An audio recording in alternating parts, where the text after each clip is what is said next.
Welcome back to arts నేను మీ చంద్రశేఖర్ యాదవ్. మనం నారాయణపేట జిల్లా కృష్ణ మండలము ముడిమాల్లో ఉన్నాము. గత 4000 సంవత్సరాల క్రితం నుంచి కూడా ఇక్కడ నిలువరాళ్ళు తర్వాత ఇతర సంబంధించినటువంటి దాదాపు వందల ఏళ్ల సంవత్సరాల నుంచి ఉన్నటువంటి శాసనాలు కానీ అదేవిధంగా ఇక్కడ నిలువరాళ్ళు కానీ ఇట్లాంటివి ఉన్నాయి. మనతో పాటు తెలంగాణ టూరిజం డిపార్ట్మెంట్ చేసినటువంటి శ్యామ్ సుందర్ సార్ మనతో పాటు వారిని అడిగి దీనికి సంబంధించిన పూర్తి వివరాలు మనం తెలుసుకున్నాం. సార్ నమస్తే సార్. సార్ ఇది ఎప్పటి నుంచి సార్ మీ డిపార్ట్మెంట్ కానీ మీ టూరిజంలో దీన్ని ఎప్పుడు గుర్తించారు సార్? టూరిజం నుంచి దీన్ని గుర్తించలేదండి. ముందుగా ఇక్కడ కేపీ రావు గారు 2013లో ఇక్కడికి రావడం, ఫీల్డ్ విజిట్ చేసి వీటిని గుర్తించడం, తర్వాత వీటిని పైన ఆర్టికల్స్ రాయడం, వివిధ ఇంటర్నేషనల్ జర్నల్స్లో వీటిని ప్రచురించడం, అట్లా ఇది మనందరికీ తెలిసింది. ఇట్లా ఉన్న వీటిని మెన్నేర్స్, మన ఆదిమ మానవుడి స్మారక శిలలు అంటున్నాము.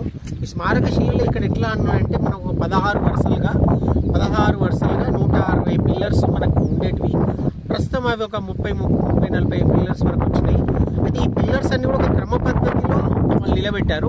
ఆ నిలబెట్టిన విధానం ఎట్లుంది అని అంటే, ఈ ఉత్తరాయణము దక్షిణాయనము వచ్చిన టైంలో ఆ సూర్యుడు దిశను మార్చుకునే టైంలో ఇవి కూడా ఒక క్రమ పద్ధతిలో ఏర్పడడం మనం గమనిస్తున్నాం. ఇవాళ నిన్న 21 మనం వచ్చిన మేజర్గా గుర్తించడానికి వచ్చింది కూడా అందుకే. అయితే ఈ స్మారక శిలలు ఏంటంటే వాళ్ళు దీనిపైన వాళ్ళ సమాధుల పైన వీటిని పెట్టుకుంటారని కాదు, వీటిని వాళ్ళ గుర్తులుగా పెట్టడం ఒకటి. అయితే ఈ 5 ఎకరాలలో ఇవి ఉన్నాయి. దీని చుట్టుపక్కల కూడా మనకు మెగాలిథిక్ బరియల్స్ ఉన్నాయి. అలాగే మళ్ళీ ఆ మెగాలిథిక్ బరియల్స్ దాటుకొని ముందుకెళ్తే కూడా ఆ బౌల్డర్స్ లైన్స్ ఉన్నాయి. తర్వాత మనకు ఉర్సా మేజర్ అనే ఒక చూపించారు సారు నిన్న కేపీ రావు సార్.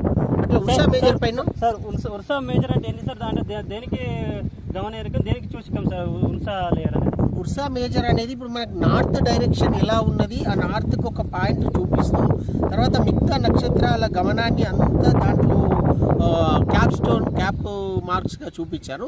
దాంట్లో ఈ సప్తర్షి మండలము కూడా మనం దాంట్లో గమనించవచ్చు. అంటే ఆ కాలంలో వాళ్ళు క్రీస్తు పూర్వం 3500 సంవత్సరాల క్రితం వాళ్ళు ఈ నక్షత్ర గమనాన్ని, తర్వాత ఈ సప్తర్షి మండలాన్ని, ఈ సూర్యోదయాన్ని, సూర్యాస్తమయాన్ని, మన ఈ ఉత్తరాయణ దక్షిణాయనాన్ని, తర్వాత ఖగోళ శాస్త్ర పరిశోధనశాలగా దీన్ని వాళ్ళు ఏర్పాటు చేసి ఉన్నారు.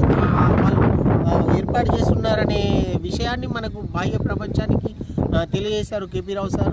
అలాగే దీన్ని ప్రభుత్వాలంటే మనకు మేజర్గా మన ఈ అభివృద్ధిలో భాగంగా వీటిని గురించి పట్టించుకోవడం కొంచెం తక్కువైనా ఈ 5 ఎకర్స్ని మాత్రం గత 2013-14 నుంచి ప్రొటెక్ట్ చేశారు. దక్కన్ హెరిటేజ్ అకాడమీ తరఫున మన వేద్ కుమార్ గారు, తర్వాత వారి టీము, వారి వ్యవస్థ. వేద్ కుమార్ గారు అంటే ఒక వ్యక్తి కాదు, వ్యవస్థ.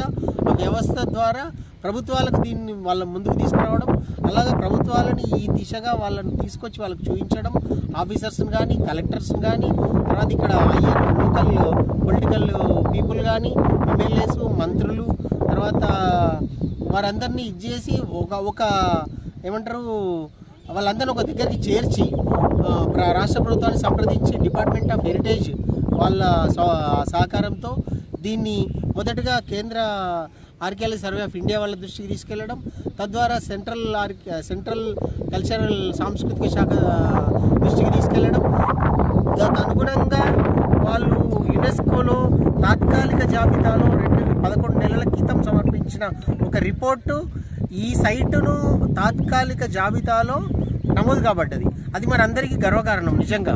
ఎందుకంటే సార్ ఇది ఎన్ని ఎకరాలలో ఉంది సార్? ఇది ఎంతవరకు ప్రొటెక్ట్ చేశారు? ఇంకా బయట ఏమన్నా ఉందా ప్రొటెక్ట్ చేయగా, ఫెన్సింగ్ కానీ ఇట్లా వేయకుండా మిగిలిన ల్యాండ్ ఏమైనా ఉందా? ఇక్కడ మనం ప్రొటెక్ట్ చేసిన ల్యాండ్ వచ్చి సుమారుగా మనకు ఒక 5 ఎకర్స్ ఫెన్సింగ్ చేశారు. వాటి మధ్యలో ఈ మెనేర్స్ ఉన్నాయి. ఈ మెనేర్స్ 165 మెనేర్స్ నిలువురాళ్ళు ఉండేవి.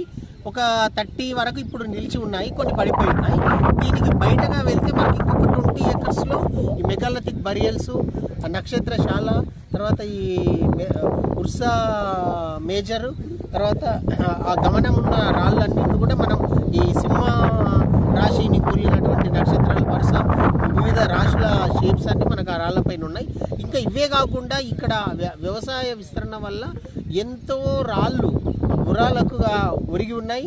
అవి కాకుండా ఇంకా బోల్డర్స్ అన్ని కూడా అంటే సుమారు ఒక 90 ఎకరాలలో ఉన్న అనుకున్న వాటిని 400 ఎకరాల వరకు మొత్తం ఈ కృష్ణానది తీరాన్ని ఈ ముడుమాల గ్రామము ఈ జియోగ్రఫికల్గా ఒక అంతరిక్ష వేధశాలగా ఆసియా ఖండంలోనే ప్రపంచంలోనే ఒక అరుదైన ప్రదేశంగా గుర్తింపు పొందుతుందని ఆశిస్తున్నాం. అలాగే ఇప్పుడు రామప్ప మనకు 2022లో ఎలాగైతే మనకు వచ్చిందో యునెస్కో శాశ్వత గుర్తింపు వచ్చిందో ఇది తాత్కాలిక జాబితాలో నిలబడ్డది. ఇది ఇంకొంచెం ముందుకు పోయి వీరందరి కృషి, తర్వాత లోకల్ వాళ్ళ అవేర్నెస్, దీని పట్ల శ్రద్ధ ఇవన్నీ కలగలుపుకొని డిపార్ట్మెంట్స్ కానీ దీనికి ప్రాపర్ సైనేజెస్, ప్రాపర్ రోడ్స్ ఇవన్నీ కూడా నెక్స్ట్ వచ్చే రోజుల్లో ఇవన్నీ సమకూర్చడం, తర్వాత వీటిని మంచి ఒక గొప్ప ఇప్పుడు ఇది తాత్కాలిక జాబితా నుండి పర్మనెంట్ శాశ్వత దిశగా దీన్ని ఇంకా ముందుకు తీసుకెళ్లే ప్రయత్నం వేదకుమార్ గారు చేయడం నిజంగా ఒక డిపార్ట్మెంట్స్, గవర్నమెంట్స్ కూర్చుకొని చేయాల్సిన పనులని ఒక ఆర్గనైజేషన్ తరపున సారు వాళ్ళందరినీ కలుపుకొని చేయడం నిజంగా ఒక మన ఈ ముడిమాల నిలువురాల స్మారక శిలల ఆదిమ మానవులు ఎవరైతే ఉన్నారో వాళ్ళు అంటే ఏదో ఒక కారణం లేనిదే ఒక కార్యం ముందుకు జరగదు. అందుకని వాళ్ళ స్మారక శిలలు వాళ్ళ సార్ని ఇక్కడికి ఒక 3 రోజుల ముందు వచ్చి సార్ ఉర్సా మేజర్ అనే దాన్ని చూడడం, దాన్ని వ్యవసాయ విస్తరణలో దాన్ని కూడా తీసే క్రమంలో ఒక 3 days ముందు రావడం, సార్ దాన్ని ఆపడం, తర్వాత దాని గురించి వాళ్ళకి చెప్పడం, వాళ్ళు కూడా కన్విన్స్ కావడం, ఎస్ ఏంటంటే అరే ఇది మనది, ఇది చాలా గొప్పది, దీన్ని మనం కాపాడుకోవాలంతా చుట్టూ ఫెన్సింగ్ చేసి దీన్ని అంతా కూడా ప్రయత్నం చేస్తున్నారు. తర్వాత అందులో భాగంగా ఎక్స్పర్ట్స్ని, ఆర్కియాలజిస్ట్ని, ఆర్కిటెక్ట్స్ని, తర్వాత డిఫరెంట్ ఫీల్డ్స్లో ఉన్నటువంటి నిపుణులని, తర్వాత నేర్చుకోవాలనే కుతూహలం ఉన్న విద్యార్థుల్ని ఇప్పుడు ఉస్మానియా యూనివర్సిటీ నుంచి ఆర్కియాలజీ డిపార్ట్మెంట్ నుండి ఒక బస్సు తీసుకొని 2 రోజులు ఇక్కడ మనం వారితో గడపడము, వారు చేసిన ఎక్స్పెరిమెంట్స్ అని మనకు వివరించడము, ఒక గ్రౌండ్ ఫోటో ఆర్కియాలజీ ఫోటోగ్రఫీని ఎట్లా చేయాలని కేపీ రావు గారు ప్రతి అంటే ఒక చిన్న పిల్లగాడికి ఎట్లా మనం ఇది చేయాలో అట్లా మనకి ఇవన్నీ చెప్పడం నిజంగా మన అదృష్టం. దాన్ని మనం ఇంకొంచెం మంచి ఒక సైంటిఫిక్ వేలో అర్థం చేసుకొని దానికి ముందుకు తీసుకెళ్ళి సాగు చేసే కృషి కానీ ఇదంతా మన ఈ రాష్ట్రానికి ఇది యునెస్కో శాశ్వత గుర్తింపు రావాలని కోరుకుంటూ మనం వాళ్ళకి ఇచ్చే నిజమైన నివాళి అదే అని నేను భావిస్తున్నాను. సరైన రోడ్డు మార్గం కూడా లేదు ఇప్పటికి కూడా. ఇది పర్యాటక కేంద్రంగా అవకాశాలు ఏమైనా ఉన్నాయా? మీరు టూరిజం డిపార్ట్మెంట్లో చేస్తున్నారు కాబట్టి అడుగుతున్నాం సార్. తప్పకుండా అండి. ఇప్పుడు రామప్ప అయితే ఎలాగైతే మనకు 800 సంవత్సరాల కింద కట్టిన రామప్ప ఇవాళ యునెస్కో గుర్తింపు పొందింది, కేంద్ర మన ఆర్కియాలజీ డిపార్ట్మెంట్ వాళ్ళు దాన్ని ఎట్లా సంరక్షించుకుంటూ వచ్చారు, ఆ తరహాలో ఇప్పుడు టూరిజం డిపార్ట్మెంట్ ఓన్లీ క్రియేట్ చేస్తుంది అన్నమాట ఫెసిలిటీస్, దానికి కావాల్సిన రోడ్లు, తర్వాత అక్కడికి వచ్చిన వాళ్ళకి వసతులు, తర్వాత దాని తర్వాత వాళ్ళు ఉండడానికి అకామిడేషన్ అటువంటి ఏర్పాటు చేస్తుంది. ఇది కూడా కాలక్రమంలో ఖచ్చితంగా ఇప్పుడు ఆర్కియాలజీ వాళ్ళు, తర్వాత ఈ సివిల్ సొసైటీ, మన సార్వా దక్కన్ హెరిటేజ్ అకాడమీ ట్రస్ట్ వారి సౌజన్యంతో వారు ముందుకు రావడం, వారు ఆర్థికంగా కూడా దీన్ని నిలబెట్టే ప్రయత్నం చేస్తున్నారు. వారికి మనస్ఫూర్తిగా ధన్యవాదాలు తెలియజేస్తూ, అలాగే మనం ఈ టూరిజం డిపార్ట్మెంట్ తరఫున రాబోయే కాలంలో దీన్ని ఖచ్చితంగా ఒక అంతర్జాతీయ పర్యాటక కేంద్రంగా అభివృద్ధి చెందుతుందని. ఇదండి మనకు చూసుకున్నట్లయితే ముడిమాల గ్రామం దాదాపు ఒక మారుమూల గ్రామం, ఉమ్మడి మహబూబ్ నగర్ జిల్లా, ప్రస్తుత నారాయణపేట జిల్లా, మన కర్ణాటక బార్డర్లో ఏదైతే ఉందో ఇక్కడ చూసుకున్నట్లయితే మనకు నిలువురాళ్ళు మనకు నిదర్శనంగా కనిపిస్తూ ఉన్నాయి. Deccan heritage academy Vedakumar sir గారి ప్రోత్సాహంతో ఇది వాస్తవానికి కనుమరుగయ్యే దశలో వేదకుమార్ సార్ ఒక 4-5 రోజుల ముందు వచ్చి ఇక్కడ చూశాడు. దాని తర్వాత గ్రామస్తులను వాళ్ళని పిలిపించి ఇట్లా ఉంది, ఇక్కడ ఉంది, దీన్ని తీసేయొద్దు అని చెప్పేసి చెప్తే ఆపారని చెప్పేసి చెప్పారు. దాని తర్వాత కూడా గవర్నమెంట్ కూడా దీనికి ఫెన్సింగ్ కానీ ఇతర సౌకర్యాలు కల్పిస్తా ఉంది అంటున్నారు. అదేవిధంగా శ్యామ్ సుందర్ సార్ గారు అనేది ఏంటంటే దీనికి యునెస్కో గుర్తింపు కోసం కూడా మేము అప్లై చేశాము. యునెస్కో గుర్తింపు వస్తే కూడా ఒక పర్యాటక కేంద్రంగా అభివృద్ధి చెందుతూ ఉంటుంది. ఈ యొక్క నిలువురాళ్ళ నిదర్శనము యావత్తు ప్రపంచానికి కూడా ఖ్యాతిని మనం తెలంగాణ నుంచి కూడా చూపించవచ్చు.